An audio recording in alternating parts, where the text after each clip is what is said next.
আজকের ভিডিওটা সবাই কন্টিনিউ করবেন। আজকের এই ভিডিওটা খুবই গুরুত্বপূর্ণ হতে চলেছে। আপনাদের যে ফোন নাম্বারগুলি ডিলিট হয়ে গেছে, সেই ডিলিট হওয়া ফোন নাম্বারগুলি কিন্তু আপনারা ফেসবুকেই পেয়ে যাবেন। আপনারা তো এটা শুনে অবাক হচ্ছেন যে ফেসবুকে কীভাবে পাবো? তো হ্যাঁ, আজকের এই ভিডিওর মাধ্যমেই আপনারা ফেসবুকে আপনাদের হারিয়ে যাওয়া মোবাইল নাম্বারটা খুব সহজেই খুঁজে পাবেন। তো কীভাবে করবেন? তো ভিডিওটা স্কিপ না করে পুরো ভিডিওটা কন্টিনিউ করতে থাকেন, তাহলে আশা করি বুঝতে পারবেন। তো এর জন্য কী করবেন? শুরুতে তোমার ফেসবুকটাকে ওপেন করে নেবেন।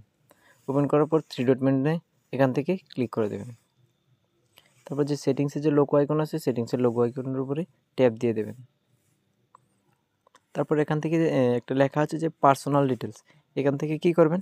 এই পার্সোনাল ডিটেলসের উপরে ক্লিক করে দেবেন। তারপর এখান থেকে একটু নিচে আসলেই দেখতে পাবেন যে লেখা আছে পার্সোনাল ডিটেলস, তো এখান থেকে পার্সোনাল ডিটেলসে ক্লিক করে দেবেন।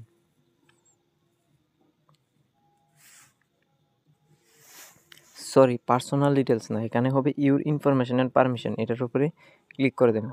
তারপর এখান থেকে কি আরেকটা লেখা আছে, এখান থেকে সুন্দর করে লেখা আছে যে অ্যাক্সেস ইউর ইনফরমেশন, এখান থেকে কি করবেন? এটার উপরে ট্যাপ দিয়ে দেবেন। তারপর একটু অপেক্ষা করবেন। অপেক্ষা করার পর এটা একটু নিচে স্ক্রল করবেন।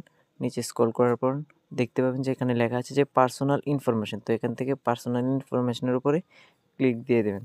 তারপর এখান থেকে আরেকটু নিচে স্ক্রল করে দেখতে পাবেন যে ইউর অ্যাড্রেস বুক, এখান থেকে ইউর অ্যাড্রেস বুকের উপরে ট্যাপ দিয়ে দেবেন।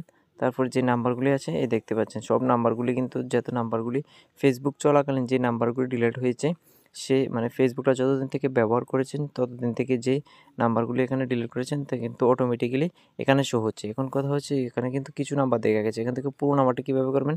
এখান থেকে যদি এইটা এরকম আইকনের উপরে ট্যাপ দিয়ে দেন, তারপর এখান থেকে পুরো নাম্বারগুলি কিন্তু অটোমেটিক্যালি শো হয়ে যাবে। আশা করি ভিডিওটা দেখে একটু উপকারে আসতে পারে। তো ভিডিওটা দেখে যদি উপকারে আসে তাহলে আমাদের চ্যানেলটিকে সাবস্ক্রাইব করতে ভুলবে না, এরকম আরও নতুন নতুন ইন্টারেস্টিং ভিডিও দেখার জন্য। তো আজকের ভিডিওটি এ পর্যন্তই, দেখা হবে আরেকটি পরবর্তী নতুন ইন্টারেস্টিং ভিডিও নিয়ে।